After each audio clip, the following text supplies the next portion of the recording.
Muy buenas noches, gracias a quienes son fieles a este programa semanal que hemos dado a llamar Catalaxia, ¿no? Catalaxia significa un país o una ciencia, mejor dicho, de intercambios. Cataláctica sería el país, de intercambios donde no existe el bien común. Entonces, este es un programa semanal en donde hacemos entrevistas y en el día de hoy, antes de las entrevistas, tenemos a Benjamín Fernández Bogado, con quien vamos a hablar sobre las crisis superpuestas. Quiero hacer un breve análisis que yo he dado en llamar el optimismo escatológico.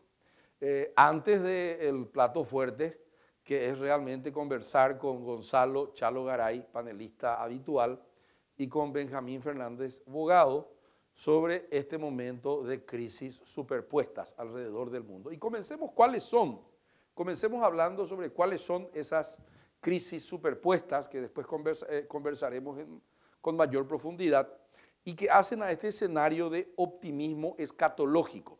Anoté aquí 5 características del momento actual que nos llevan a la estrategia. También hablaremos de estrategia hoy, sobre un libro que nos va a presentar brevemente Fernando Bogado, La Estrategia, el modelo de Alejandro Magno. Entonces, el escenario que nos debe llamar, desafiar a tener una estrategia, que son hipótesis sobre el futuro, vamos a ver si no me corrige el profesor Fernando, es el siguiente. Hace una semana aproximadamente, un poco más, el mundo cambió con el tema de Hamas, que mata, asesina criminalmente a un montón de judíos y se prepara una respuesta que está un poco demorada debido a aproximadamente 7 factores que voy a comentar en este editorial. En segundo lugar, nunca antes, esto lo dice Condoleezza Rice, la que fue secretaria de Estado de los Estados Unidos, dice que nunca antes en el mundo estamos, después de la Segunda Guerra Mundial, estamos calculando después de la Segunda Guerra Mundial, tantos países están en una actividad militar, están en una actividad de inteligencia, países que están beligerantes en diferentes frentes, no es simplemente dos frentes, sino un tema polarizado, sino que es multipolarizado. ¿Y cuáles son? Rusia en contra de la Unión Europea, es una guerra proxy, donde está metida Ucrania, pero en realidad toda la Unión Europea ayudando a Ucrania, prácticamente toda la OTAN, con Estados Unidos de por medio. Los Estados Unidos envueltos en este gran tema, China y Taiwán, y todo Medio Oriente, incluyendo a países que uno no quisiera imaginarse de que se van a meter, como Irán, que ya tiene también material nuclear. Entonces, tenemos allí todo Cisjordania, tenemos la Franja de Gaza, Israel, 28 ciudades han sido despejadas en la frontera libanesa, y si el Líbano se mete, estará Hezbollah, si Hezbollah se mete, estará Irán, y así por delante. Hace 8 días predije en un tuit que el dólar iba a dispararse, bueno, no se dispara tanto, pero comienza a moverse hacia arriba. También es estacional por las compras de fin de año en Paraguay, y que también el petróleo se movería hacia arriba. Otra de las cuestiones es que hay mucha asimetría de información all over the world, también en Paraguay, y mucha ineficiencia operacional. El dengue es un caso de ineficiencia operacional. Paraguay ya es nomás luego un país donde hay un apartheid en materia de salud, de vacunas. Nos tuvieron sin vacunas en plena pandemia, y ahora llega, dice la propia ministra, una crisis brutal, una epidemia de dengue, y para mí eso es una gran ineficiencia operacional. No tenemos vacunas, no estamos preparados, la infraestructura física y humana, médicos, enfermeras, es limitada en el Paraguay. Entonces, eso es una gran ineficiencia operacional. En el Heartland, que es ahí la Eurasia, sigue la tensión. No aparecen nomás las noticias sobre Ucrania y Rusia, o Rusia y la Unión Europea. pero los fertilizantes han subido en el mundo porque tanto Rusia como Ucrania eran grandes proveedores y los paraguayos tenemos que entender que esa teoría de Mackinder, el que gobierna la Eurasia, el corazón del mundo, ¿verdad? Gobierna el mundo, sería un poco la expresión de Mackinder. Y por otro lado, nosotros podemos ver, y estaba mirando, que en Paraguay hay una gran ineficiencia en el Estado. He estado mirando a septiembre los informes de la situación financiera, de las recaudaciones impositivas y de los gastos del Estado paraguayo. Y esto, para mí, es un colapso. Vamos a tener 4,1% de déficit fiscal, estamos en 3,1 ya. Cada punto sobre el Producto Interno Bruto lo medimos. El déficit fiscal representa más de 400 millones de dólares. Si estamos en 3, quiere decir que estamos encima de 3 por 4, 12, más o menos unos 1.300, 1.500 millones de dólares, y vamos a llegar a 4. 1.500 más 400, 1.900 ARI, cerca de 2.000 millones de dólares de déficit fiscal, y veo que 14% subieron los gastos del Estado paraguayo enero a septiembre versus enero a septiembre del 2022, y va a ir la misma situación. Y los ingresos subieron 4,9. Entonces, 4,9 nomás subieron los ingresos. Esto en términos nominales, si yo hago una deflación, no subió nada. Entonces, tenemos que considerar, esta es la situación que me dice a mí que hay que tener un optimismo, pero escatológico.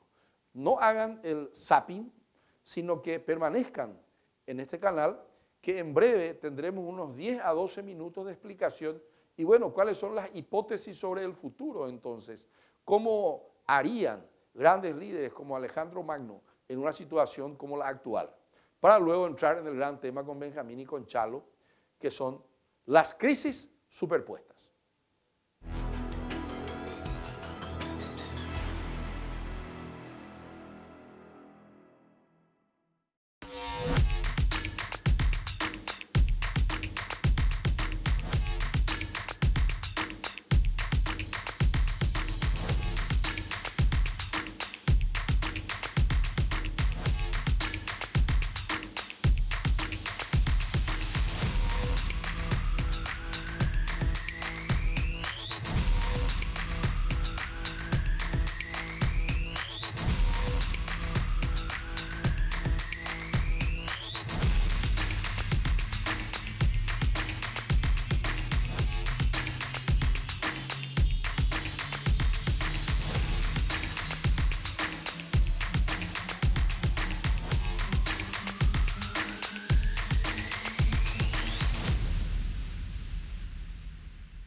Cierto, no tengo wifi.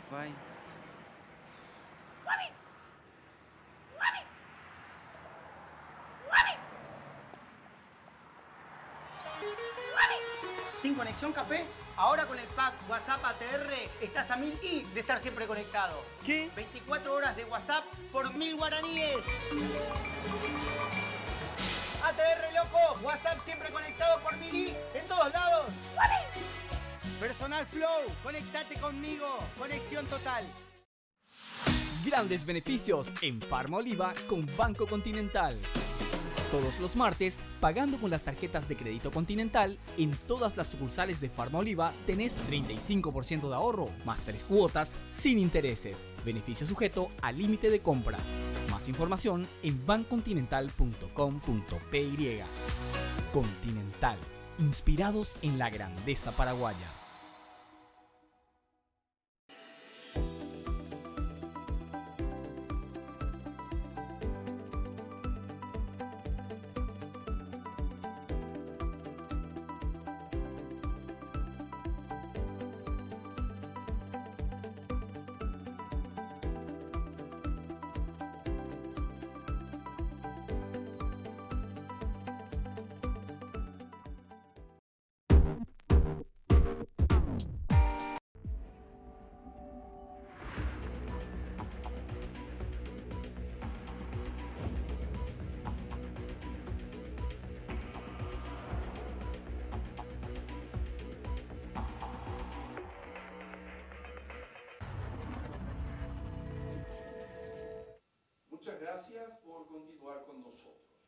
Estamos de vuelta y aquí a mi izquierda me acompaña Gonzalo Chalo Garay, compañero de camino y panelista habitual de Catalaxia, la ciencia de los intercambios sin considerar el bien común.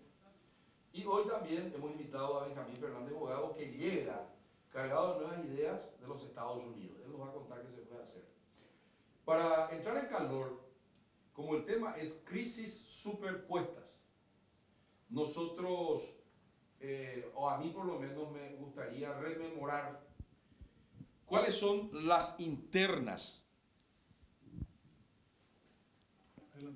Ahora creo que se cayó el... Bueno, estamos aquí en vivo, no hay problema. Voy a poner esto. Le pedimos disculpas, yo cometí el error de hablar sin que se me caiga esto. Cayendo se me cayó. Ahora volvemos al aire. Bueno, muchas gracias. Entonces digo, está a mi izquierda Gonzalo Chalo Garay, mi compañero de camino panelista habitual. Y hoy también nos acompaña Benjamín Fernández Bogado, que acaba de llegar de Estados Unidos. Estuvo en la inauguración, como se dice, de la nueva presidenta de la Universidad de Harvard. Y para hablar de las crisis superpuestas, ya hice en el editorial un detalle aproximado de los problemas en el Heartland, de lo que está pasando en la guerra entre Rusia y la Unión Europea, Medio Oriente, Taiwán, China, etcétera, etcétera, etcétera. Condoleezza Rice dice que nunca en la historia de la humanidad, después de la Segunda Guerra Mundial, tanta gente está movilizada en guerras y rumores de guerra. Ya no son guerras como las antiguas, donde se mete una bomba, sino que hay guerras de satélites. Por primera vez en la historia de la humanidad, es una guerra de satélites, de datos, de inteligencia artificial y de inteligencia propiamente dicha, ¿no? Datos procesados generan información, información analizada genera inteligencia. Y volver desde la inteligencia hacia los datos es lo que también se está haciendo en este momento, yéndose hacia la inteligencia y volviendo a la inteligencia ida y vuelta permanentemente hacia los datos. Y por los mismos canales por donde se difunden los datos que son reales, también se difunden datos que son irreales. Por donde va la información, también va la desinformación, usa los mismos canales. En Paraguay, primero, para entrar en calor, estaba por leer cuáles son las 15 bombas, había escrito yo un artículo que salió en última hora y también en 5 días, que le esperaban al presidente que fuera electo, quien quiera fuera, y voy a tirar rápidamente cuáles son. El primitivismo productivo y el capitalismo de secuaces. En segundo lugar, la evasión impositiva, recuerden, 1.900 millones de dólares año. En tercero, el mal gasto público, recuerden, según el BID y Banco Mundial, 1.650 millones de dólares. El caos en la caja fiscal y en el sistema de jubilación del Paraguay, IPS apenas el 20% está cubierto y la caja fiscal quebrada. No voy a tirar la cifra, nos quedaríamos hasta la medianoche. Tenemos una demografía que se está perdiendo, el bono demográfico, ¿verdad? En quinto lugar, el déficit fiscal. Desde el 2012 el Paraguay tiene déficit fiscal, nunca antes tenía 4% en este año. Ya comenté que los ingresos están por debajo de los egresos y nosotros tenemos egresos que se aceleran más que los ingresos. No hay contrato social en el Paraguay, nadie quiere pagar impuestos, está roto, no hay contractualista social, vio John Locke y eso no existe en el Paraguay. Nadie confía en nadie. Charlo después nos va a profundizar eso. La deuda pública ya está en el 36% del PIB. La economía subterránea, 21,2 mil millones de dólares, según Mentu, consultora y Prodesarrollo, Seba Hacha y Hugo Roy. El empleo informal, 1.900 millones de dólares, 67% de la mano de obra paraguaya esclava, sin salario mínimo y sin IPS. El déficit infraestructural en agua y saneamiento, este es un tema de Chalo, 14% nomás está cubierto por cloaca los hogares paraguayos. Y todos consumimos agua contaminada, yo en primer lugar y todos ustedes en segundo lugar. Según un director del Banco Mundial, los paraguayos morimos 10 años antes de lo que deberíamos por consumir agua contaminada. Hoy he visto que el EDOPC lanzó ahí un programa de agua. El déficit infraestructural en energía, hoy estuvimos sufriendo las fábricas de mis parientes en Luque justo y en San Lorenzo sin energía eléctrica. Los generadores a toda bala y perdiéndose insumos por el corte brusco de la energía. Déficit en educación, nos va a hablar Benjamín hoy, ¿verdad? Se necesitan más de 1.200 millones de dólares, 9% nomás de la escolaridad promedio en Paraguay para hacer mínimamente que la gente entienda lo que lee, 12 años. Hay que tener de escolaridad y nosotros tenemos 9 y subimos un año a cada 10 años, dentro de 30 años yo ya no voy a estar más acaso de la tierra. Yo les cuento que vamos a llegar a los 12 años. El déficit en salud, no quiero ni hablar. Hoy nos avisa la ministra que vamos a morirnos. A partir de noviembre comienzan las muertes por dengue en el Paraguay. Nos avisó, por lo menos nos avisó. Dice que va a ser dengue grave. No es hemorrágico, pero grave. En cantidades, vamos a morirnos en cantidades. El déficit habitacional, Charlo tiene que hablar de eso. 1 millón de unidades habitacionales faltan. En infraestructura vial también falta ruta. Y la desigualdad, etcétera, etcétera, etcétera. Y con esta introducción le saludo a Charlo y le saludo a Benjamín. Y le pregunto a Benjamín, como una vez él le preguntó un extranjero y le dijo, va en la PUCEA PE paraguayo. Bien, buenas noches para ti, Víctor, y también para Charlo. Yo creo que la introducción tuya es una entrada al infierno de la depresión paraguaya. Y fue 48 grados hoy. Porque sí, el araquí. Y acá realmente después de escucharnos tenemos salida. Nos pueden dar por cualquier lado, ¿eh? No hay ninguna alternativa. Yo voy a tratar de ser un tanto optimista con respecto a eso, ¿no? Yo vine tan contento. No. La tarea depresiva de Víctor fue y por eso se llama crisis superpuesta. Sí, demasiado. 17 crisis tiraste encima. Sí. Hay que pero ¿es bola o es cierto? Es mayor que la cantidad de bombas que el ejército israelí está tirando sobre Gaza. Y creo que en realidad uno de los temas allí que es transversal a todos. ¿Cuál es? Es que es la pobreza de la comprensión de la gravedad de estos problemas. Lo peor es que la gente no comprende lo grave que es tomar, por ejemplo, agua no tratada en el Chaco. Y que haya toda una generación que esté consumiendo esto desde hace tanto tiempo y que el Estado, en vez de favorecer para que eso se resuelva, nos dice que el acueducto está mal hecho y que ya se invirtieron más de 140 millones de dólares y hay que meterle otro igual para que funcione como tal para un sector del Chaco. La incomprensión de la gravedad de los problemas por los propios connacionales y mucho más por el gobierno que solo piensa en sí mismo, en la conveniencia que significa el manejo y el ejercicio del poder, nos lleva a una base germinal de esta cuestión que es ñande y ñande paraguayo. Pero somos ignorantes en el sentido de que no queremos incluso reconocer de qué manera nos golpean estas cuestiones. En la salud, en las oportunidades.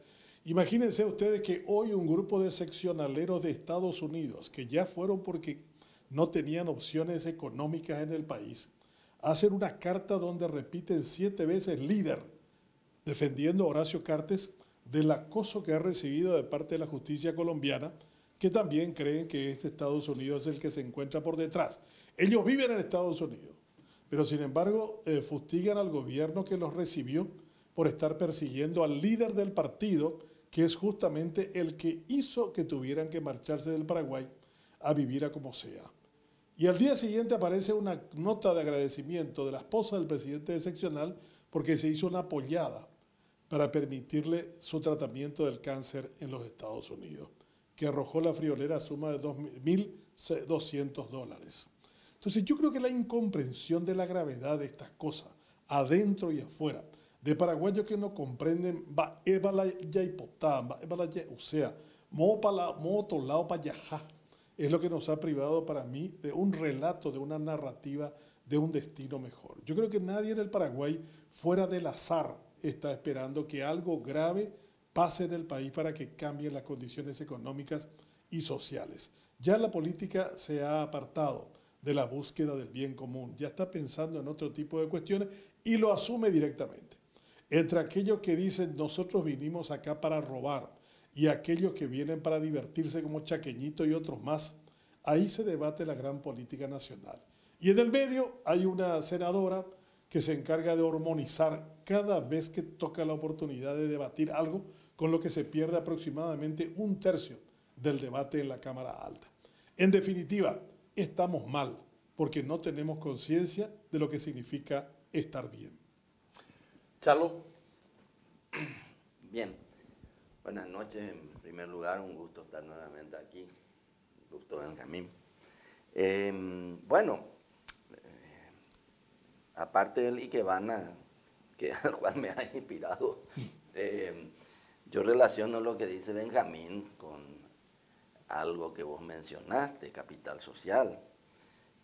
¿Por qué sucede lo que dice Benjamín, que es cierto, ¿no? Absolutamente. ¿Por qué sucede eso? Y sucede porque tenemos una ciudadanía, un capital social sumamente débil. Eso es parte también, yo veo que esa falta de comprensión también es como que no tenemos una visión sistémica de las cosas. Una cosa está allá, otra está allá, pero porque sí nomás, y no se buscan las relaciones generalmente. Uno escucha, pero ¿a dónde te vas? ¿Te vas a jugar fútbol? ¿O escuchás ahí los epítetos contra los políticos, te vas a cenar, te vas a los políticos? Y yo después cuando me canso ya digo, sí es verdad, pero ¿de dónde salieron ellos? De los votos de los mal llamados ciudadanos. Y salieron de nuestra sociedad. Sí. No fueron importados. Sí. Salieron de nuestra sociedad. Cada gobierno tiene cada pueblo tiene el gobierno que se le parece. Y bueno, entonces, ¿qué quiere decir eso? Quiere decir que está bien todos los temas políticos, todas las deficiencias, todas las barbaridades, ok, pero eso es efecto de una causa. Entonces creo yo, con una lucidez tremenda, tenemos que ver que una sociedad que produce esa clase de políticos y esa clase de muchas cosas también, ¿verdad? De educación, esa clase de salud, esa clase de muchas cosas, es que esa fábrica, esa sociedad no está funcionando bien. Ergo, tratemos de ver cómo podemos hacer cambiar, que empiece a cambiar. Eso no se consigue en un día, ¿verdad? Y eso se llama cultura. Sí. Eso se llama cultura. Entonces, yo creo que, y no se habla, generalmente uno no ve eso. Y es una construcción diaria y difícil la construcción de una sociedad que valga la pena. Porque una sociedad que no valga la pena no pasa nada. Bueno, casualmente los países que tienen los mayores índices de desarrollo, que no son sinónimos de ser los más ricos necesariamente, y tienen unas sociedades de alta calidad, y tienen un capital social de alta calidad. Y el capital social tiene una serie de indicadores que se mide, ¿verdad? Eso está instalado en muchos lugares. Bernardo Kiesler es uno de los que ha desarrollado mucho eso. Un argentino de origen judío. Sí, desde el BID, etcétera, etcétera, y se ha instalado efectivamente. Estuvo en Paraguay. ¿Es argentino o es venezolano? No, argentino.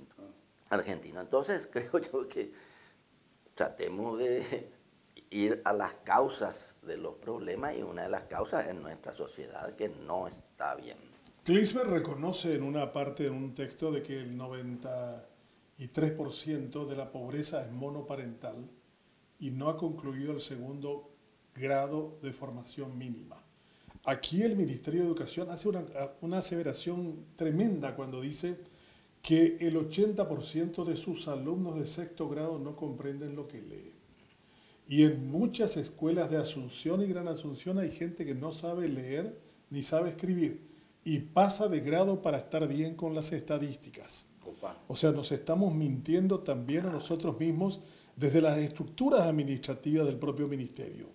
La supervisora le llama la atención a la directora le llama la atención a la maestra, y la maestra hace que todos pasen sin que nadie tenga la posibilidad de entender lo que significa esto. Estoy yendo a las elecciones de Argentina el próximo sábado, y uno de los que graficó de mejor manera la decadencia argentina fue Discépolo con el tango Cambalache. Y el Cambalache fue escrito en 1933. Algunos afirman que la decadencia argentina se inicia con el golpe de Estado a Irigoyen en 1930. O sea, tiene de decadencia la Argentina una buena cantidad de 93 años. pero todos afirman que se empieza allí. Y cuando afirman no hay escalafón, no hay aplazados ni escalafón, dice el tango. Y si uno mira la realidad de Paraguay de hoy es exactamente la misma. No hay aplazados porque todos tienen que pasar para estar bien con las estadísticas, ni tampoco escalafón, no el mejor alcanza un grado determinado. Al contrario, cuando se hace un concurso que la Facultad de Ingeniería dice que se hizo de forma correcta, dice no, los 185 afuera, porque no fueron elegidos por nosotros. Dice Itaipú, ¿no? Entonces ahora lo que vamos a ver probablemente es que le hagan un juicio a Itaipú, que van a terminar convenciéndolo de que han violado una norma laboral, van a tener que admitirlo a los 180 porque 5 son embarazadas y no han sido sacadas, por lo tanto, y vamos a tener que ver que Itaipú tenga que pagar una gran cantidad de plata en salarios caídos a todos aquellos que habían apartado. Y eso también nos demuestra algo que para mí me parece importante. Tenemos gobiernos irresponsables con sus malas acciones. Nadie paga por el trabajo mal hecho en este país. O sea, los encargados del Metrobús tendrían que estar presos. Los encargados del acueducto tendrían que estar presos. O sea, los que echaron a 180 empleados que ganaron por concurso su lugar tendrían que pagar de su peculio y además presos. La Constitución habla de eso y dice que las responsabilidades tienen que ser de carácter particular e individual. Aquí tenemos solo 2 casos de personas que han terminado en la cárcel pero no han sido despojados de sus bienes. Los 2 ministros de Agricultura liberales, Cardoso y Godoy, que fueron condenados a prisión por el mal manejo de unos recursos que estaban destinados para minifuncionarios. Hay uno del IBR. Hay uno del IBR también, pero no pagó los costos. Los costos de su acción no fueron pagados con su recurso. Acá lo ideal sería que en subasta pública se venda la casa de un corrupto, se le saque la estancia y los bienes privados, que la gente vea que tiene un costo portarse mal. En el Paraguay, si uno comete un crimen, solo tiene 5% de posibilidades de que se lo investigue y 1% de que sea condenado. O sea, alguien tiene posibilidades de 95% de zafar de un crimen determinado. En los países que ustedes estaban comentando de alto desarrollo, los niveles son mínimos de que pueda zafar. Es del 1 o 2% en los países escandinavos y es 0 en Singapur. Entonces, cuando uno mira por qué Singapur hoy, después de haber sido un país calamitoso durante mucho tiempo, en los tiempos del 64 era más pobre que Haití, ahora tiene $84.000 de ingreso per cápita. 0 corrupción, 0 criminalidad, mejor sistema educativo del mundo, porque hicieron la tarea que debieran. Nosotros no queremos hacer la tarea que debemos hacer y no castigamos a aquellos que lo hacen mal. Una de las salidas entonces es el capital social. Pero no hemos definido de manera muy concreta eso. ¿Te animas? El capital social como dije, está medido es la calidad de una sociedad, ¿verdad? La calidad. Y eso se mide con muchos indicadores. Uno es, donde hay capital social, la mayoría absoluta de la ciudadanía confía en sus autoridades. La mayoría de la ciudadanía, absoluta mayoría, confía, o sea, respeta las leyes. La mayoría de la ciudadanía confía en el otro, ¿sí?, y se asocia con él. La mayoría de esa ciudadanía es corresponsable de la nación. Aquí pareciera que hay temas que es cuestión de los políticos nomás, y no es así. No es así. En un lugar donde hay capital social, las organizaciones de la sociedad, pues eso es muy importante también, eso del pueblo, la sociedad, la ciudadanía sí está muy, muy bien, pero ni el pueblo, ni la sociedad, ni la ciudadanía no tiene número de teléfono, no tiene un WhatsApp. No son las personas los que tienen. Son las organizaciones de la sociedad, las que trabajan en red. Ahí, a eso me refiero yo, de que unos confían en los otros. Sí. Y las sociedades que tienen, o los países que tienen un capital social, hablaste de que no sabemos a dónde vamos, ¿verdad? Tenemos un destino. La bienvenida al aeropuerto de Copenhague son 2 manos que se encuentran y dicen en danés. Cuando un danés se encuentra con otro danés, nace una organización. Bueno, ¿viste? Bueno. Son redes de confianza, Sí. confiabilidad Sí. y asociativismo. Sí, señor. No, y de proyectar. O sea, esa proyectar el sociedad, futuro, el futuro. esa sociedad, si el sector público no hace, no quiere, no puede hacer ciertas cosas, esa sociedad incide, aporta y se hace esas cosas. Por ejemplo, a ese destino yo le llamo un proyecto país, ¿verdad? Venimos hablando hace no sé cuánto, se hacen logotipos, se Leí el contrata, plan 2030 se no que me sé pasaste. qué, etcétera, etcétera. Pero no nos sirven, sabemos, siempre decimos que los proyectos, los planes pueden ser muy bien, pueden tener una excelencia absoluta en su elaboración, pero si no tienen gestión no sirve. Y para que haya gestión, los diferentes actores tienen que apropiarse de eso como suyo. Las ciudades, los países que tienen capital social, o las ciudades, Curitiba, es porque esa sociedad, esas organizaciones de la sociedad se apropian, se han apropiado de eso, interactúan con ese otro actor que es la polis, la civis interactúa con la polis. Entonces, ahí se va desarrollando las cosas, ahí se va avanzando. Y vos citaste Singapur, también sé que yo también soy un gran admirador de Corea, Sí, y tenemos otros países. Siempre cuento que Corea ya por el año 65, el PIB de Paraguay era $270 y el de Corea era 265. Hoy es la 10ª potencia económica del ¿Dónde mundo. están? Y entonces quiere Escucha decir, bien. Sí. Sí, yo creo que sí. quiere decir que algo hicieron bien Sí, ellos, claro. y algo nos hicimos tan bien nosotros. Ahora, Entonces hay que mirar un Hay que poquito mirar. eso. Ahora, si miramos la historia, Benjamín, ¿por qué nosotros tenemos el 91% de los paraguayos, según Latino Barómetro, no confía en nuestro paraguayo? Y el 95% de los paraguayos no confía en su gobernante. Un segundito que termino. ¿Dónde están las etiologías históricas de eso? Bueno, hay una imagen que yo siempre recuerdo. Habré tenido como 14 años y estaba parado con un amigo en la esquina de Teniente Fariña y 22 de septiembre, bajo un alumbrado, Cerca de tu casa. casi frente a mi casa. Y yo le pregunto a mi amigo en torno a una muchacha que nos interesaba a los dos, hasta que viene una patrullera policial.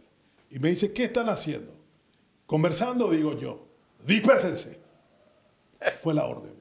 O sea, toda presencia de a dos a las 10 de la noche bajo un alumbrado se convertía en un hecho sospechoso. Y por lo tanto había que dispersarlo. Conspiración. Somos una sociedad dispersa. Cuesta muchísimo aquí hacer cosas elementales de otros países. Una vez le pregunté a Rafael Paeta, de los indianos, ¿por qué los paraguayos no podemos hacer 3 voces? ¿Por qué no hay tríos en Paraguay? ¿Por qué no hay cuarteto Hay en muchos Paraguay? dúos, ¿verdad? ¿Por qué no hay coros en Paraguay? Y me dice, yo he visto después de vivir mucho tiempo entre ustedes que ustedes son buenos en solistas y más o menos son buenos en dúo. Pero la tercera voz ya no entra. Canta más rápido, el otro tiene que cantar más suave, no entra cuando tiene que entrar y son un desastre en coro. No hay un solo coro en el Paraguay que suene bien. El coro en términos musicales es lo que dividiríamos en términos sociales el hecho de respetarse mutuamente en torno a qué volumen tiene que hacerlo, en qué momento, con qué gravedad, con qué forma aguda. Los pueblos que tienen buenos coros son los pueblos más desarrollados del mundo. Y los pueblos que no tienen coro ni pueden desarrollar trío, les va muy mal como el nuestro. Estaba escribiendo un artículo donde te plagié y no te cité, pero ahora te pido disculpas y voy a hacer... No. ¿Viste que, Bueno. cuando vos... Regálale No. una botella de whisky Te invito a tomar una cerveza. para indemnizar. Luego mi amigo. Che, Exacto. ¿viste Benjamín? Ese que si vos haces es benchmarking Sí. y si otro hace es plagio. Sí, famoso. Famoso. Bueno, y escribí en el artículo que los paraguayos somos como los puercoespines, no confiamos, nos acercamos, pero no mucho. Acá no hay emisión de capital en la bolsa, solo deuda. O sea, nadie emite acciones para que otro sea su socio en una empresa. Desconfiamos todos uno de otros. Tampoco hay mercado secundario. Estoy ya mirando por todos los lados. Y estaba pensando que vos solés decir, y si alguien triunfa, igual que no haya si triunfó trampeando, está relativamente bien, es de lo nuestro. Sí. Pero si triunfó no trampeando, Es sospechoso. sospechoso de ese tipo, Sí, sí. a no ser que tenga cáncer. Sí. ¿Cómo era? Ese te No, copié esa se parte. tolera a los paraguayos con éxito solo si se está seguro que tiene cáncer. Dice, qué exitoso de fulano de tal, pero ¿sabéis lo que le pasa? Tiene cáncer. Entonces, no hay problema, va a morirse, güey. Somos reactivos a eso porque también no hemos creado una sociedad que estimule el éxito. El fracaso es nuestra forma habitual de concebir las cosas en el país. Yo siempre recuerdo cuando Vos, jugué... por ejemplo, no estudiaste en Harvard para los perros. No importa Y eso. a mí, hasta yo ligo, te cuento ya. Cuando jugaba al fútbol en la esquina de una casa en Cacupé, la pelota se iba a la casa del vecino. Y cuando uno de los nuestros trataba de pasar el muro, todos a coro decían, para que se caiga. ¡Para que fracase! Entonces yo le digo, sí, pero qué pelotudos son. A nosotros nos conviene que él vaya, pase el muro Y seguimos el juego. Yo voy a ir a ayudarlo, que se suba sobre No, mi hombro. te decía. No. Que fracase. Que fracase es lo que nos gustaría, dice. No que retorne la pelota y continúe el juego. Y eso pasa entre nosotros. Pasa, en todas las Sí, profesiones. El disfrute es el fracaso, no, Sí, no es el éxito. Sí. Y si tenés éxito en algo... Sos sospechoso de algo. Y si tus ideas son buenas, entonces en lo personal te ataca el tipo. Sí, pero eso- Yo, por ejemplo, nunca hice nada en mi vida, nunca trabajé, hablo todo de balde. Oye, en Baraí metimos- Oye, para ahí, vea, dice. Sí. Y a veces le tengo que decir, yo sé manejar camión, no sé, 13 marcha atrás al mercado de abasto, nunca hice, yo ya hice. El Charlo habla todo de balde también, pero él no cuenta, él hizo en la costanera, él se agarró, se le plantó a unos tipos y le dijo, ya pon a coa. Sí. Y ahora, hoy me dijo, che, Víctor, vamos a mostrar un trabajo que nosotros hicimos. 105 millones de dólares, no hicimos nosotros, pero coordinamos algo que va a venir ahora para el gobierno paraguayo. Sí. Ahora pregunto, a nivel también de las ideas se da eso, ¿verdad? Claro, Si uno tiene una claro. idea innovadora, sospechosa, también. Claro. No puede ser paraguayo. Claro, el ambiente nuestro no es fértil en ese tipo de recepción. No somos refractarios a las ideas, a lo que viene de afuera. Siempre decimos, no, eso funcionó allá, no va a funcionar acá. Nuestra reacción es de ese tipo. Di una conferencia en Harvard en estos días, hace 10 días, y luego a unos jóvenes de George Washington University, que me ¿Qué parecieron estudian esos fantásticos. Esos jóvenes estudian gestión de gobierno. Y uno de ellos me dijo, ¿de qué manera ustedes están midiendo el cambio climático? Porque veo que deforestan mucho ustedes, 8 millones de hectáreas. ¿Cómo analizan eso en términos demográficos? Me dijo, wow. Yo le dije, si Durkheim hubiera estado entre nosotros, hubiera explicado todo a partir de ese fenómeno, Muy bien. lo que nos pasa. Pero sin embargo, aquí nadie piensa en que detrás de la deforestación hay no solo una alteración de la cuestión climática, sino hay una migración de personas que no pueden seguir viviendo en los hábitats habituales porque han cambiado las maneras y las formas. Las ideas son siempre muy obsoletas también al Paraguay porque ya llegan cuando inclusive han sido modificadas. Acá se leen libros de manera no muy actualizada y cuando alcanzamos a leerlo ya pasó incluso la modernidad de ese texto. Y eso también nos lleva a no tener con quién encontrar para hablar de esas cuestiones. Lo más dramático del Paraguay no es leer un libro, sino encontrar a alguien con quien comentar el libro. Porque no conoce al autor, no conoce las ideas, no conoce qué existe detrás de lo mismo. Somos una sociedad, por supuesto, que estamos viviendo muchas veces en un hoyo que nos cuesta salir y damos vuelta alrededor del mismo, repitiéndonos en los mismos errores y creyendo encontrar la felicidad en cosas absolutamente absurdas. Somos en ese tipo, yo estoy de acuerdo con tu expresión repetida, bastante dolorosa para mí escucharlo, que somos una sociedad primitiva. Pero es la verdad, tenemos relaciones muy primitivas, basadas en afectos muy primitivos, en complicidades muy primitivas, y tenemos mucho temor a reconocer en el otro su verdad y con esa verdad suya crecer con la nuestra. Ahora, la educación, que es importante, pero lo que hay que transformar es la cultura, la forma de hacer, sentir y pensar, ya la cultura.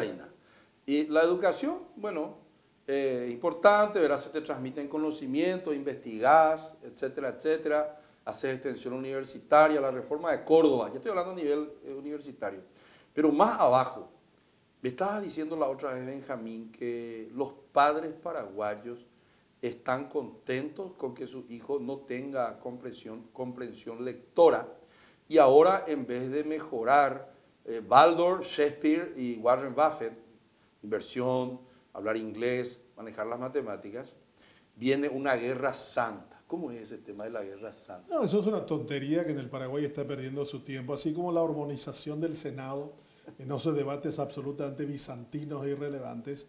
Aquí estamos colocando eso como si fuera parte de un debate que tendríamos que plantearlo cuando lo que nuestro problema grave es no saber leer ni saber escribir.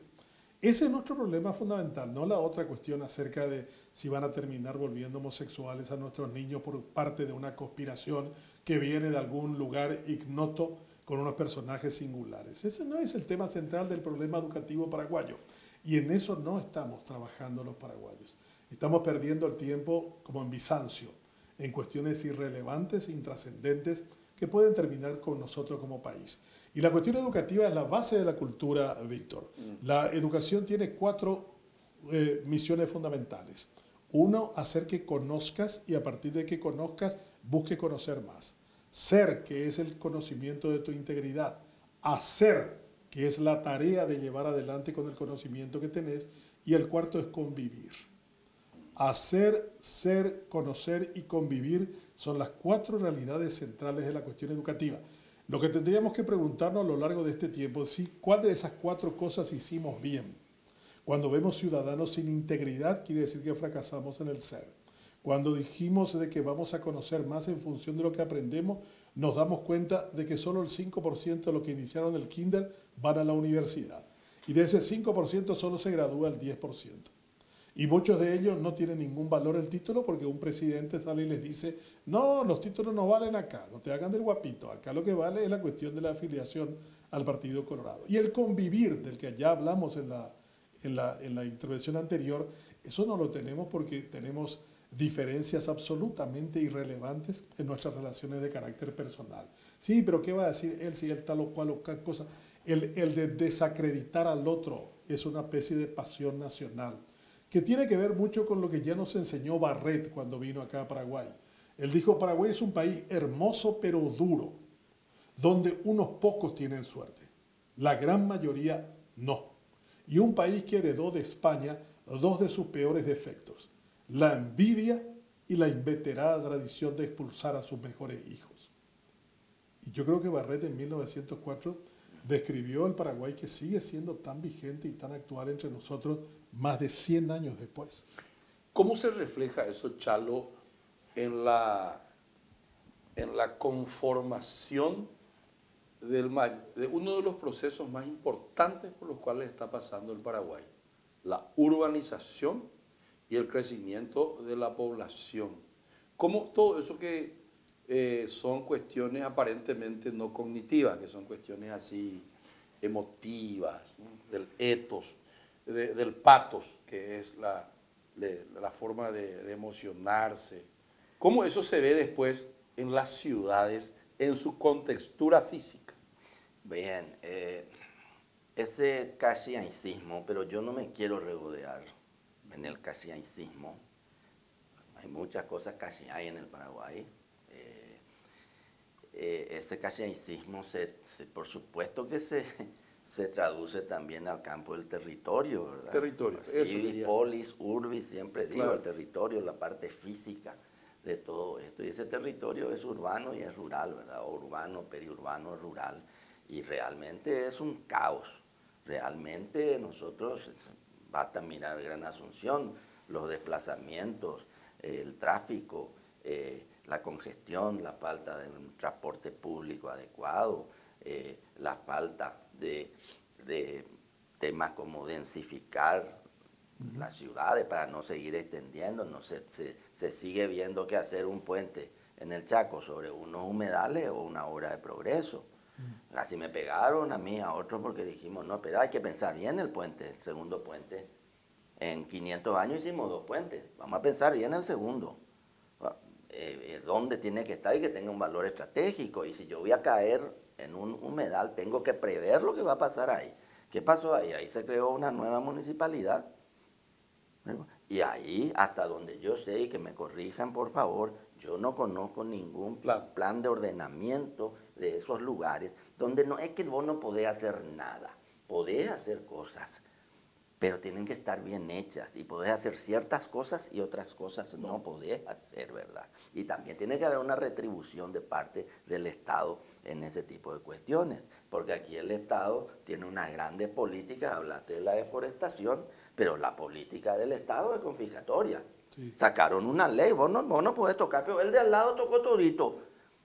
El de al lado ya tocó todito y él, no, pero vos no podés tocar. Y después no te manda el de al lado, en la propiedad del de al lado vale 1000 y la tuya vale 500 con suerte. Pero el Estado no te da una botella de caña. Y además también, como que vos no tocaste porque sos un romántico, ese de al lado no se va a invadir, porque ya no hay más nada que talar. En el tuyo sí. El tuyo sí te van. Entonces, son muchas cosas se traducen lo que siempre comento, en el Gran Asunción, todos los cursos de agua están contaminados y ya estamos contaminando, el otro día hablamos de eso, las napas.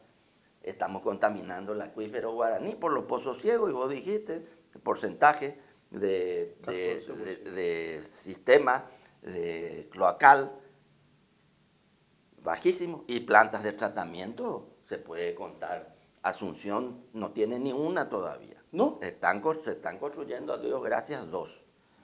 Yo pensé que ya se inauguró. No está inaugurado, se está terminando, a Dios gracias, etcétera, pero entonces no es solamente el sistema cloacal está bien, en parte me soluciona el problema, pero después me voy y tiro en el primer arroyo, y el primer arroyo se va al río más grande. Entonces, ese casiaicismo por supuesto que se traduce, y eso genera unos enormes pasivos sociales, y ambientales, territoriales, urbanísticos y económicos. Según unos estudios que hicimos cuando hicimos el Plan Estratégico Metropolitano de Asunción, año 2014, 2015, nosotros tiramos a la calle por día entre 2 y 3 millones de dólares por la no existencia de un sistema de movilidad. ¿De dónde saco esa cifra? Eso hicieron economistas. Saco del tiempo de desplazamiento, tiene un valor, la nafta que se quema, contamino el ambiente, creo tráfico, en fin, una cantidad de cosas que no son gratis. Ahora, yo me quiero alejar porque cada vez más el Ikebana, tengo la vocación, y quiero alejar esa vocación por el Ikebana, y yo creo que la única manera de cambiar la realidad es a través de un proyecto, sea la educación, sea la salud, sea lo que sea el territorio, es a través de un proyecto. Y un país, o sea, Singapur no es Singapur porque sí nomás tuvieron suerte ellos, no, tuvieron un proyecto, claro. Taiwán tuvo un proyecto, China tuvo un proyecto, por supuesto los países nórdicos tienen su proyecto, lo que dijiste, la mano, donde se encuentran dos. Nace una organización. Bueno, ese es un tema de lo cultural que tienen en su ADN. Si nosotros no lo tenemos, pues tratemos de armar ese proyecto. Por eso yo insisto tanto. Genial, hay que conocer la realidad, hay que ver todas las debilidades, todas las amenazas, pero siempre también hay fortalezas y oportunidades. Yo por lo menos soy un optimista empedernido, no sé si estúpido, ojalá que no, pero yo creo que nosotros, listo, esta es nuestra realidad, porque si conocemos la realidad, ahí estamos liquidados. Si vos querés cambiar la realidad, primero conocerla. Tenés que reconocerla. Primero reconocerla. ¿Qué hacemos? Bueno, yo lo que creo es que a lo mejor ellos tuvieron un poco más de suerte, no sé qué, pero nosotros como sociedad y como organizaciones de la sociedad, los tres que estamos aquí, pertenecemos a más de una organización de la sociedad. ¿Qué pasa? ¿Qué pasa si nos juntamos? 30. Ya lo hicimos para algunos temas específicos, ¿eh? La franja costera que se comenzó, se hizo lo que se hizo, no está como tiene que estar, ni mucho, pero se empezó porque la sociedad, nosotros conseguimos organizarle a las organizaciones de la sociedad y se creó una red que es la que resucitó eso y la que dijo al sector público, la civil, le dijo a la policía, le llevó un libro, tal libro. Esto queremos que se haga y felizmente en ese momento la poli de la municipalidad decidió hacer. Decidió que era Ebany y le llevó a un nuevo gobierno, se suponía muy progresista, etcétera, del 2008, y ahí se empezó a hacer todo esto. Y bueno, hay que Pero corregir. fue Franco, ¿eh? Hay que corregir todo eso, hay que ir para adelante.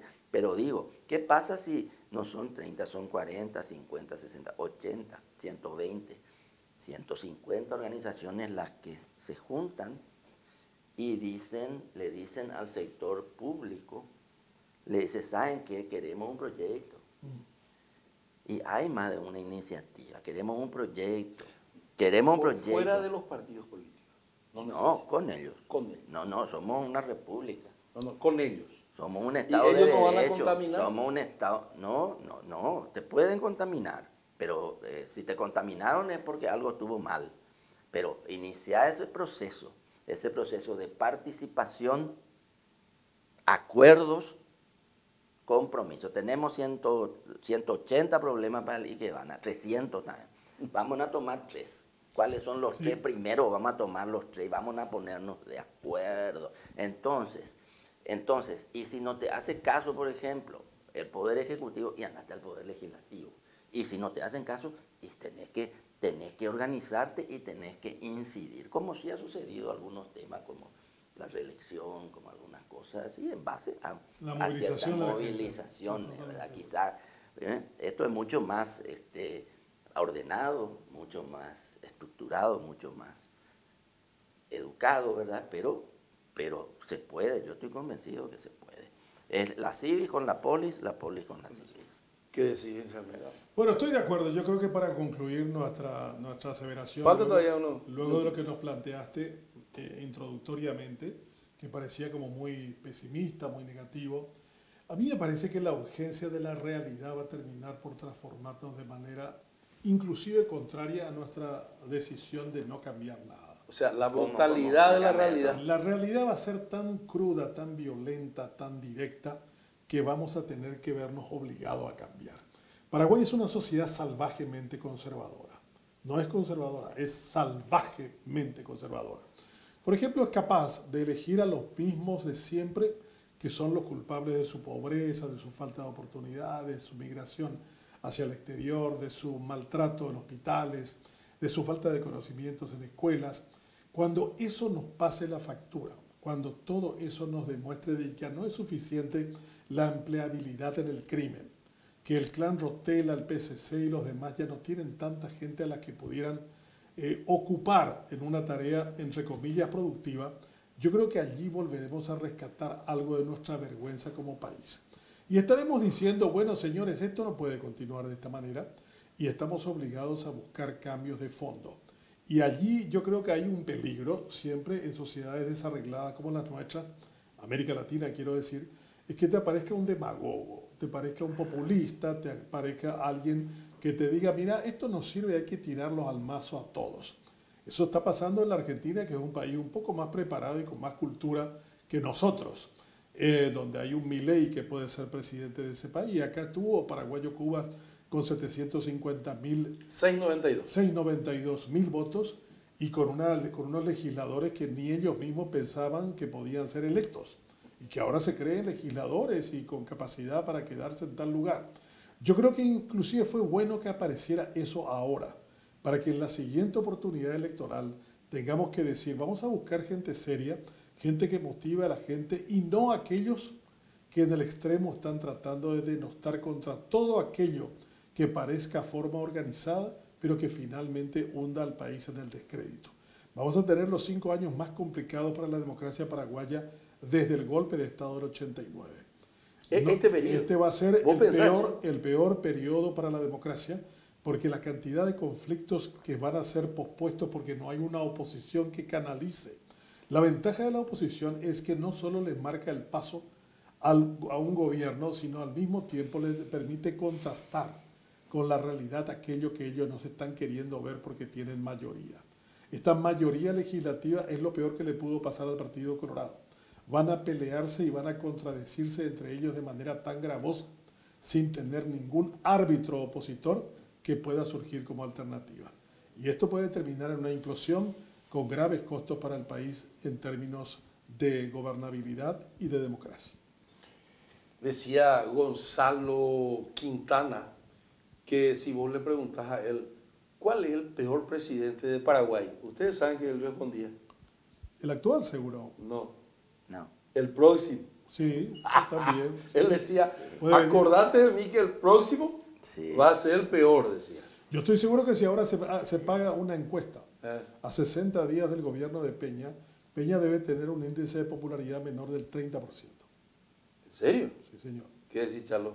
No, no sé, la verdad que yo no sé, pero también nosotros, yo le aprecio mucho a Gonzalo Quintana, pero nosotros siempre de ese tipo de cosas, como que estamos ya destinados, ¿verdad?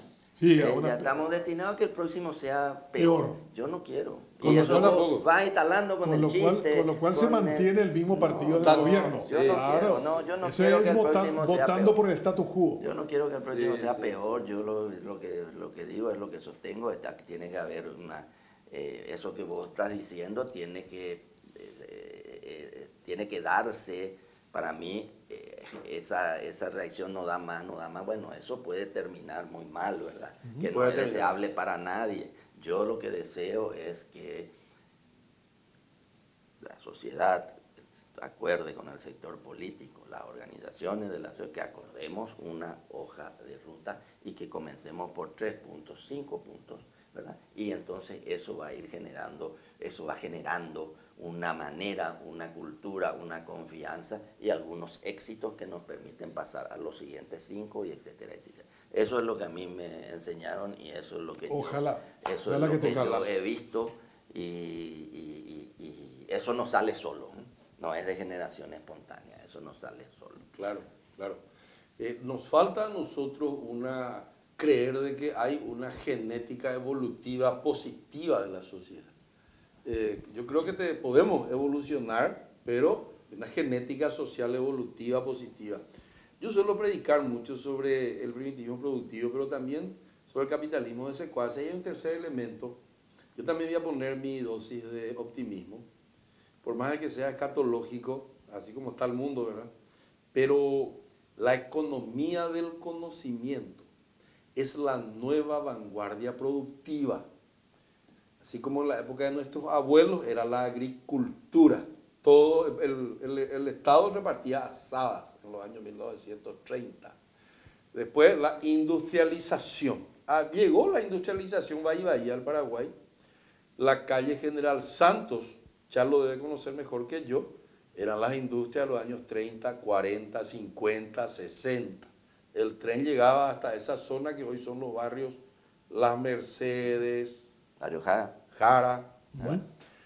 Y yo trabajé con mi suegro, que también trajo el sistema Kanban, métodos y tiempo, Fayol y Taylor. Y hoy la onda, lo que hace generar más riqueza en el mundo es la economía del conocimiento. Y me escriben a mí en los tweets, ahora ya no se llama tweet, y me dicen, es la economía del conocimiento. Yo escribí un artículo y quiero decir cuál es la salida. Traer la economía del conocimiento al Paraguay. La economía del conocimiento es transversal, está en la agricultura, está en la ganadería, está en la industria. Y no es una cuestión de computadoras, no. A pesar de la mediocridad, decía yo, las principales características son las siguientes. Uno, la imaginación es el principal insumo productivo. De eso ya habló Schumpeter, cuando dijo que la innovación era un factor productivo que puede generar riqueza aún en ausencia del capital físico-financiero. Joseph Schumpeter, economista. Yo le llamo la imaginación hoy. Lo segundo, la producción ya no utiliza el modelo jerárquico, sino chalístico. Redes de confianza, confiabilidad y asociativismo, capital social. Vos ves hoy empresas fintech, empresas de medios, empresas de la economía naranja, donde no es que hay mucho un jefe, son startups, donde está más achatada el organigrama. Por eso es que tienen que confiar los unos a los otros. Tercero, ¿por qué la imaginación es importante, Benjamín, audiencia y Chalo? Porque está exenta de la ley de los rendimientos decrecientes, que en la economía tradicional, en los otros factores productivos permanece. si vos adicionás más recursos, ¿verdad? Ese recurso rinde, y llega un momento en que se estanca y después deja de tener el rendimiento que tenía al comienzo. Un hombre a las 7 de la mañana tiene un alto rendimiento, un albañil. A las 5 de la tarde, ese mismo albañil o más albañiles que vos vas adicionando, ya no tienen un rendimiento creciente en la misma proporción del primero, del segundo, del tercer albañil. Después está el modelo Andes, y nada de lo que estoy refiriendo. ¿Viste el modelo Andes? 2 nomás trabajan y 10 miran ahí, ¿verdad? Ese se llama rendimiento decreciente, ¿verdad? O otros están procurando que se caiga, ¿verdad? Como los de la ESAP, cuando arreglan un caño roto. Claro, uno nomás labura y 10 miran ahí, pero los 10 cobran, ¿eh? Después está que la actividad productiva es la actividad de imaginar. O sea, Benjamín es de la economía del conocimiento, él nomás no sabe que así se llama. Dice, ahí Benjamín todo el día piensa, escribe y habla, dice. A la pucha, te pagan por eso. Yo quiero hacer eso y hoy es donde más se gana plata en el mundo. Después de Itaipú, ¿verdad? Donde ahí ni imaginar y igual no pagan nada, ¿verdad? Bueno, después de Itaipú, ¿verdad? Donde no necesita laburar nada, porque el río hace todo. Bueno, después está libera al hombre, la antimáquina de la máquina. Lo que es repetitivo se convierte en máquina o en algoritmo. Ese es mi resumen, esta es una de mis clases en Curitiba. Después, el hombre solo es libre para imaginar, para crear, para innovar y para buscar nuevos horizontes. El resto está todo ya algoritmizado. Lo que es repetitivo. Charles Chaplin, ¿se acuerdan? Ese. Y ahora vienen los robots. Bueno, entonces, ¿cómo es la educación? Y termino. La capacidad, ¿cómo tiene que ser la escuela del futuro, Benjamín? Algún día Charlo puede ser presidente de la República, vos vicepresidente, yo voy a estar en el sector privado, y vamos a tener que hacer lo siguiente. La escuela tiene que dar capacidad imaginativa de análisis y de síntesis sobre la información muerta, enciclopédica, de esa malla curricular que no se mueve desde 1900N. ¿De cuál? ¿Desde cuándo, verdad? Viste que nosotros tenemos esa enciclopedia. Yo no soy bachiller humanístico. Un montón de cosas estudié. Hasta ahora no sé para qué. Pero está allí. Luego está, la profundidad es selectiva. Teoría de la inteligencia múltiple de Gardner. Si Charlo es bueno en el diseño gráfico, en las matemáticas, en eso nomás le vamos a exigir. No en el fútbol, por ejemplo, que se le exige mucho a Charlo. Yo sé que juegan en el Club Centenario, pero pierde los partidos. No hay que exigirle eso. No hay que exigirle más en eso. Acá todos queremos que seamos buenos en todo. Imposible. Yo ni atar mis zapatos los dos al mismo tiempo, bien no puedo. Uno mejor y otro peor, ¿verdad? Porque tenemos capacidades diferentes. Después la educación tiene que ser cooperativa, no la yuxtaposición del autoritarismo, jerarquía e individualismo de la educación actual. Mi hijo estudiando en Curitiba, Benja, y ahí no hay mejor alumno. Acá los perros pagan y eso para ser mejor alumno. Se pelean todos las mamás, se odian todos, porque un hijo es mejor que el otro. Hay que eliminar eso, no hay mejor alumno. Todos son buenos en todo. Lo que no quiere decir que le vamos a vender la nota y eso. No, si uno es bueno y pillamos, el sistema tiene que pillar quién es bueno y a ese, excelencia, hacer lo máximo. Y termino, la educación tiene que ser dialéctica. Hay que ver todo siempre desde dos o más puntos de vista, antagónicos y contrastantes. Tiene que contrastarse, que es lo que estamos haciendo acá, ¿verdad? Sí. Ahí Charlo, por ejemplo, yo hoy vine pesimista y Charlo Brin me trae el contraste del optimismo. Y vos me traes el contraste también de que hay otros mundos posibles. Entonces, palabras finales, Charlo, palabras finales, Benja. Bueno. Para Mandela, economía del conocimiento, sí. Si yo tuviera la lapicera. Vamos a hablar otro día de la economía del conocimiento porque hay varias... No, yo fue cortito nomás. No, pero hay varias vertientes de eso. ¿Qué es la economía del conocimiento? ¿Inteligencia artificial? No, yo dije no era eso. Por eso hay que, hay que aclarar y están surgiendo varios pensadores que están pensando muy bien y están escribiendo muy bien. Vamos a hablar de eso otro día. La educación fundamentalmente para mí tiene que ser humanista. Sí, eso. Vos tenés que crear, o no crear, mejor dicho, desarrollar seres humanos, ¿verdad? Porque ¿qué es el conocimiento? Que yo me sepa de memoria todos los códigos del sistema positivo del derecho y qué sé yo. No, la economía, o sea, la educación tiene que fomentar el humanismo, y dentro del humanismo están principios, valores, etcétera, claro, que se supone que son convenientes y que son sanos, ¿verdad? Y la educación tiene que enseñar a pensar. Ojo, la educación tiene que enseñar de la escuela, ya de la primaria, te tienen que enseñar a pensar.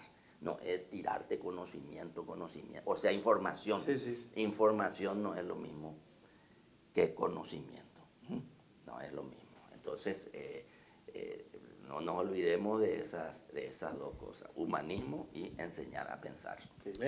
Bueno, y por último, yo también estoy de acuerdo que vivimos una época del conocimiento. Alvin Toffler ya dijo hacía 30 años una cosa como esta. La tercera ola se llamaba su libro allá en los 90. Yo tenía cabello. En los 90. Imagínate lo viejo que es. 89 creo que es. 89 creo que es. Bueno, imagínate lo viejo que es. Ahora, en la actualidad, dos tercios, 66% de la riqueza del mundo es conocimiento. Los activos de las empresas y todo. 13% es industria y 4% es agricultura. Y nosotros seguimos creyendo que tener una estancia con 50.000 cabezas de ganado o hectáreas de soja te vuelve millonario. Un solo modelo de la Samsung, el Galaxy 10, el año pasado se vendió por valor de 110.000 millones de dólares. El Producto Interno Bruto de Paraguay es 40. O sea, solo un modelo de teléfono de una empresa que vendía charque de pescado hasta el año 1950. Samsung era una vendedora de charque de pescado. Era una empresa de alimentos. Coreana. Samsung significa 3 estrellas. Sam significa 3 y Sum estrellas. Esta empresa coreana, hoy te conviene más a vos ser accionista en el 0.01% de esa empresa antes que presumir de tus hectáreas y hectáreas de soja y la cantidad de ganado que tenés.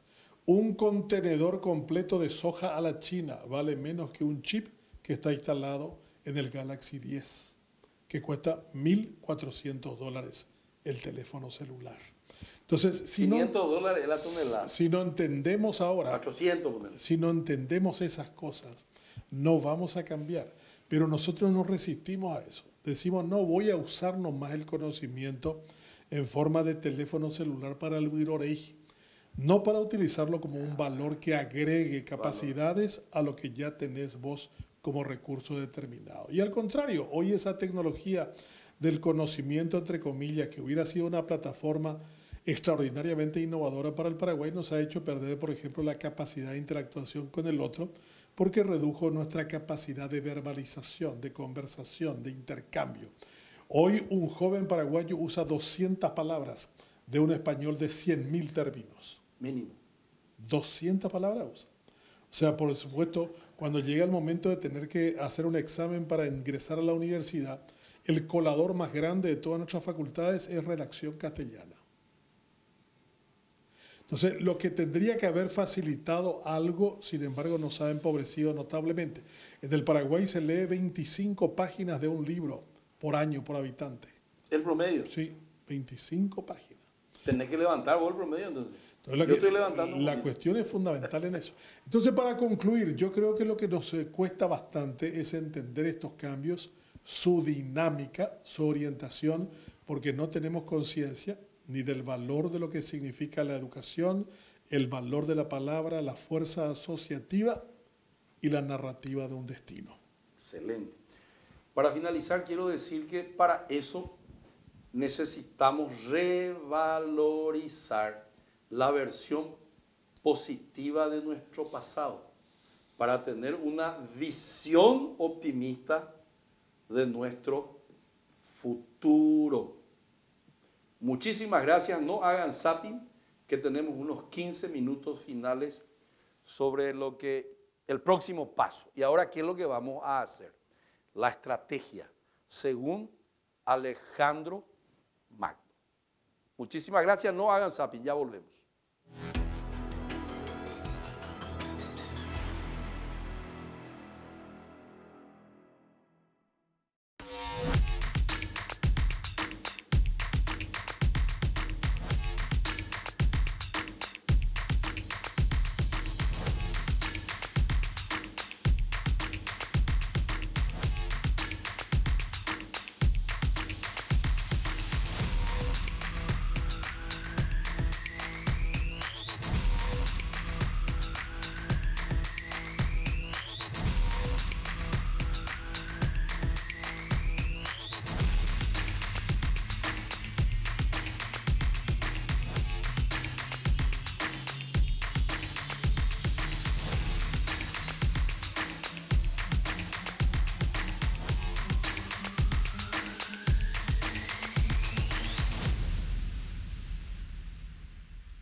Cierto, no tengo wifi.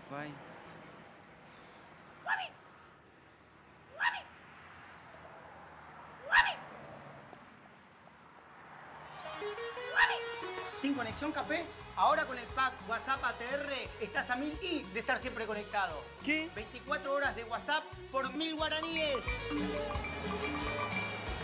ATR loco, WhatsApp siempre conectado por 1000 y en todos lados.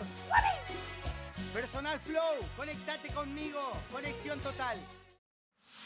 Grandes beneficios en Farma Oliva con Banco Continental. Todos los martes, pagando con las tarjetas de crédito Continental, en todas las sucursales de Farma Oliva tenés 35% de ahorro, más 3 cuotas, sin intereses. Beneficio sujeto al límite de compra. Más información en bancontinental.com.py. Continental, inspirados en la grandeza paraguaya.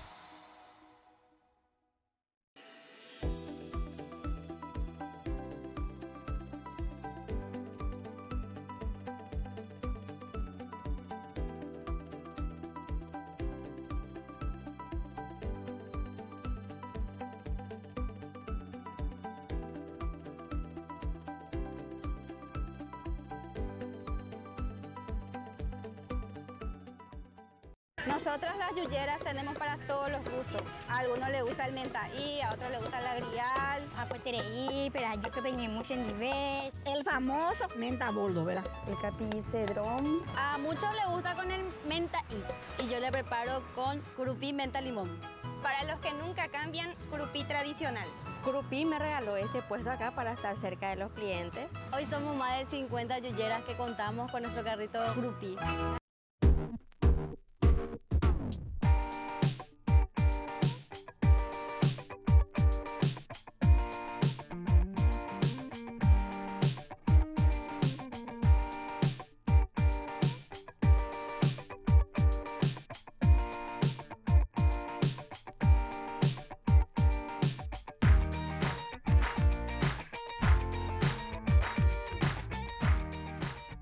Nosotros las yuyeras tenemos para todos los gustos. A algunos les gusta el mentaí, a otros les gusta el agrial. Acuetereí, perayo que peñemos en nivel. El famoso menta boldo, ¿verdad? El capicedrón. A muchos les gusta con el mentaí y yo le preparo con curupí menta limón. Para los que nunca cambian, curupí tradicional.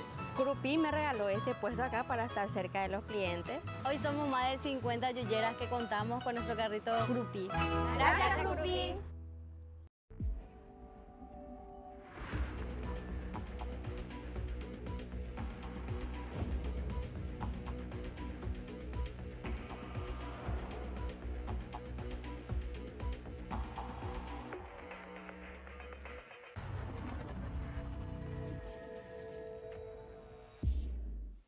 Muchas gracias por seguir con nosotros.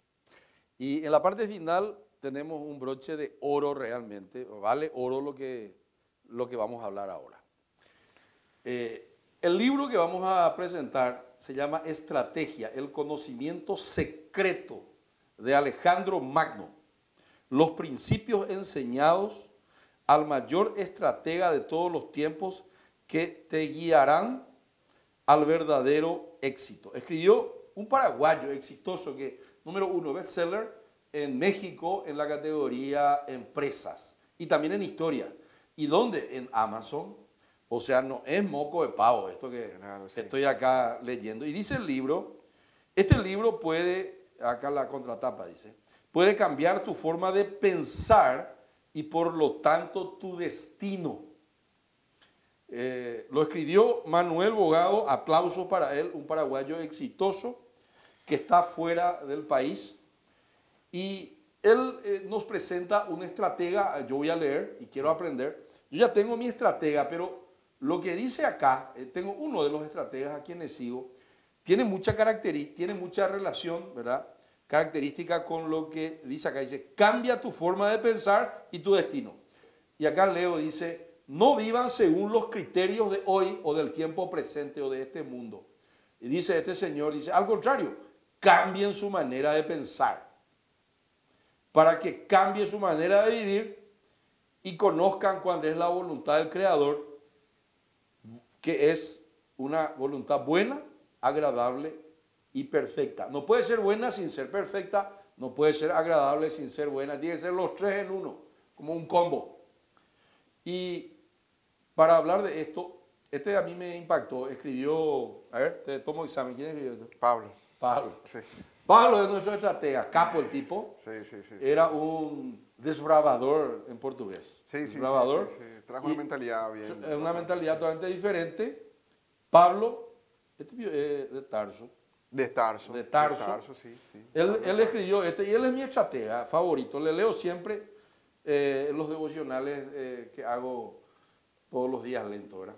Y hoy para hablar de esto me acompaña Fernando Bogado, quien es un gran estratega, también es profesor, entrenador de y el hermano y ahora digo, es el hermano sí, de Manuel sí, Bogado. Te paso así, el libro está bien, y perfecto. contame. Y te hago ya la pregunta directo al cuerpo. Sí.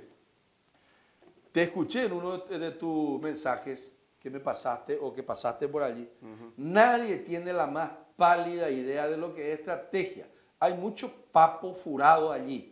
Pero acá está el purete, dirían los adolescentes. Claro, bueno. ¿Explicamos eso? Sí, bueno, voy a explicar, ya que me explicaste exactamente eso también es lo que vamos a hablar. Sí. Porque cuando le pregunto a muchas empresas, a muchos empresarios, le digo, ¿ya tenés tu estrategia? Sí, ya tengo. Y me muestra su cartelito de visión, misión, valores. ¿Y cuál es? Le decía ya. Sí, ahí está mi visión, él no misión, sabe de memoria misión, nada. valor. Eso es una cosa que ni siquiera está en ninguna de las reuniones que presenta, en ninguna toma de decisiones, pero ahí está su estrategia supuestamente. Tiene ISO 9000 y La todo eso. razón por la cual esta palabra estrategia es también un conocimiento profundo es porque la estrategia, para que verdaderamente sea estrategia, tiene que ser multidimensional. Y obviamente incluye visión, misión, valores, incluye, pero no se limita a ella. Y acá viene una cuestión muy interesante cuando hablo de Alejandro Magno. Alejandro Magno fue una persona que a los 20 años salió a conquistar el mundo y no perdió ninguna sola batalla en 10 años. Y en 10 años que duró su vida, 12, o sea, que duró su campaña, él conquistó prácticamente todos los territorios del mundo antiguo. Lo que estamos hablando de algo verdaderamente sorprendente, porque no se trata solamente de victorias en batalla, sino que también de victorias diplomáticas, victorias de ganarse el corazón de la gente y también victorias de negociación. Y también las victorias de lograr hacer con que las personas hagan cosas que aparentemente eran imposibles al principio. Ahora bien, es interesante porque el libro analiza no solamente la mente de Alejandro Magno, sino que también va siguiendo todo el conocimiento de estrategia a lo largo de la historia. O sea que nosotros vamos a ver cómo Napoleón comenzó también a indagar y entender lo que era estrategia. También cómo Basil Hart fue uno de los grandes pensadores de la estrategia de la Primera Guerra Mundial y también de la Segunda Guerra Mundial. Y él va extrayendo el conocimiento que estaba dentro de la cabeza de Alejandro Magno. Porque todos los grandes comandantes dijeron, ¿cómo es posible que una persona haya sido tan eficiente en todas sus campañas? ¿Y cómo fue? Tenía 20 años, o sea, imagínate, obviamente su conocimiento no era un conocimiento basado en la experiencia. Era un conocimiento adquirido. Y eso también tenemos que atribuirle a Felipe II, quien desde temprano dijo, quiero prepararle a mi hijo para que sea el mayor comandante del mundo. Entonces dijo, ahí algunos dijeron, bueno, llamarle al general fulano de tal, llamarle al general, llamarle a este gran comandante. No, no, vamos a llamarle a Aristóteles. Wow. Entonces, imagínate, Aristóteles es un tipo que no tenía ningún conocimiento de guerra, pero cero. Sin embargo, tenía un tipo de conocimiento que se llama conocimiento racional. La capacidad de poder observar la naturaleza y tratar de entender y extraer de la naturaleza las leyes que rigen al universo. O sea, Felipe II, quien conocía a Aristóteles, dijo, va a ser el mentor de mi hijo.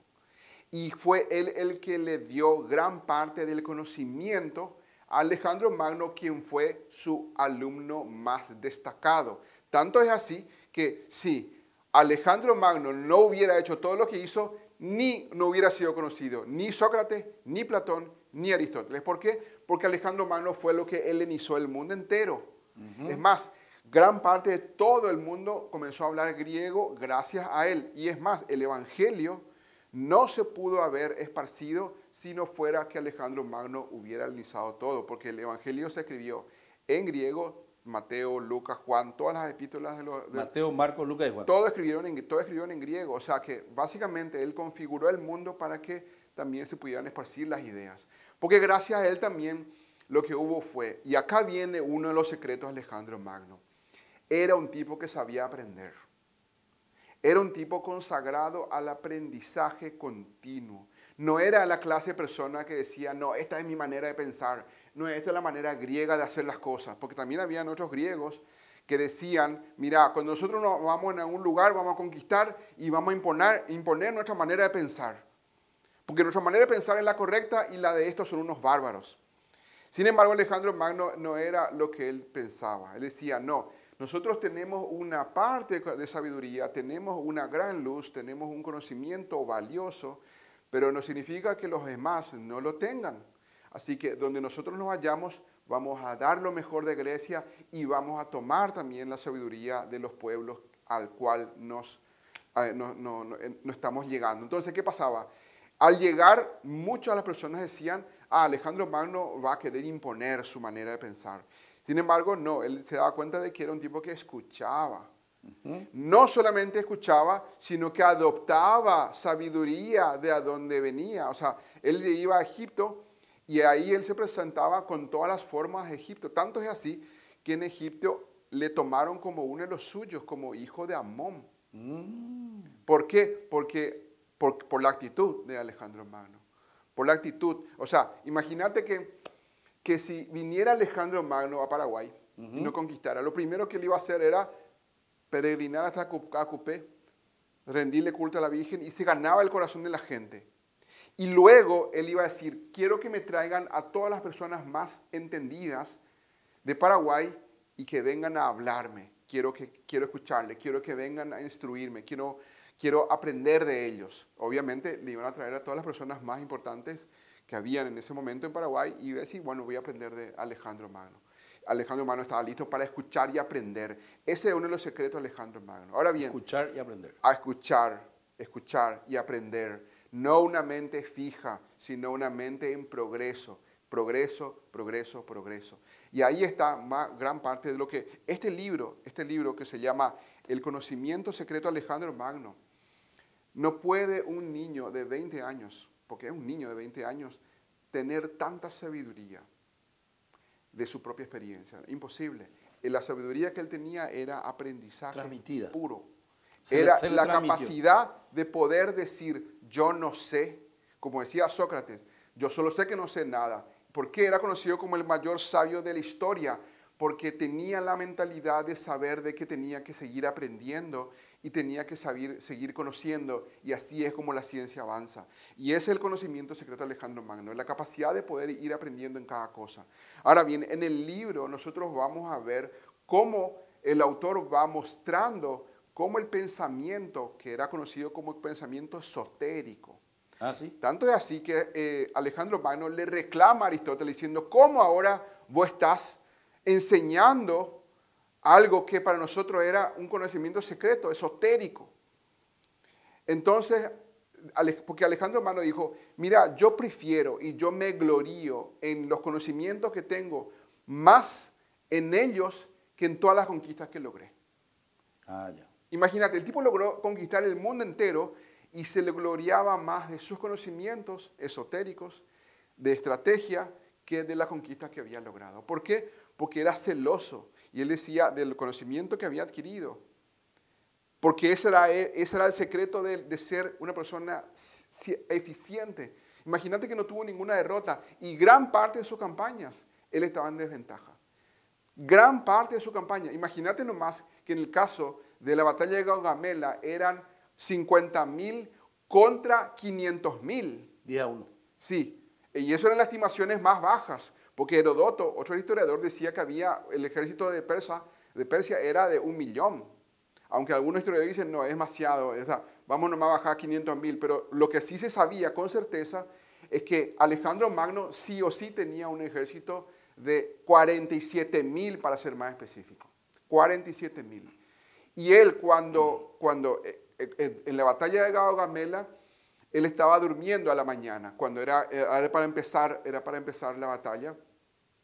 Sin embargo, cuando le fueron a levantarse y despertarse y le dijeron, ¿cómo es posible que vos te duermas en el día más importante de tu vida, en la batalla que va a definir el destino?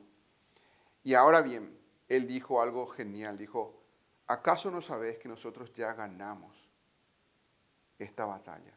Ahora bien, la pregunta es, ¿de dónde él sacó ese conocimiento, esa soberbia o esa certeza, esa confianza?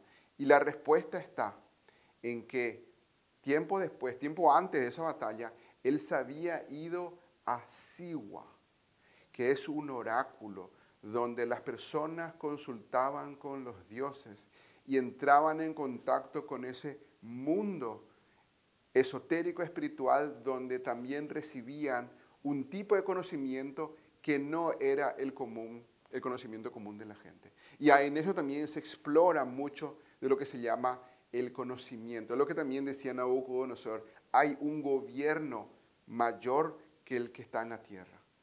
Y eso es interesante porque el conocimiento esotérico de Alejandro Magno, él obtuvo justamente también lo obtuvo de Aristóteles en su racionalismo, lo estuvo de Olimpia en su espiritualidad, lo estuvo de Filipo II, su padre, en diplomacia y negociación. O sea, él es la combinación entre diplomacia y negociación y arte de guerra, Filipo II, racionalismo, Aristóteles, y espiritualidad en el caso de su madre. Ahí vemos la combinación de lo que sería conocimiento secreto de Alejandro Magno. Espectacular, espectacular. Si querés conocer el del libro, agregame al Facebook Fernando Bogado Amarilla o seguime en Instagram Fernando Bogado Amarilla y te llevamos el libro a tu casa. Dale. Te llevamos el libro a tu casa. El precio que va a tener es el mismo que vas a tener en Amazon, así que no hay ninguna diferencia. Ya. Sí. Perfecto. Este es Alejandro Magno. Alejandro Magno, Porque había 330 antes de Cristo. ¿Cuánto? 330 antes de Cristo. Porque hay otro que se llama Carlo Magno. Que adoptó el nombre de Magno en inspiración a Alejandro Magno. Carlo Magno de Francia. Sí. ¿Verdad? Carlo Magno fue hijo de Pipino el Breve. No, todos querían imitarle a Alejandro Magno.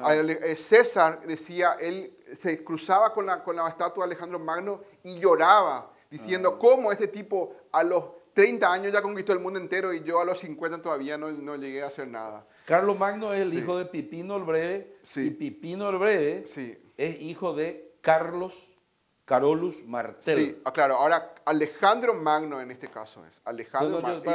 Este es 732. Sí. En el año 732 después de Cristo. Claro, estamos hablando de 1000 años antes. Martel derrotó a las fuerzas árabes del califato omeya en la batalla de Poitiers, que hoy en Francia. Pero todo esto está inspirado otra vez en Napoleón también decía, ¿verdad?, que para yo ganar todas las batallas, yo le estudio a Alejandro Magno. Bueno, estudiemos a Alejandro Magno, pero no olvidemos que el secreto de la sabiduría es reconocer, en primer lugar, la ignorancia, claro. Y aprender a aprender. Aprender a aprender. Muchísimas gracias y muy buenas noches. Muchas gracias.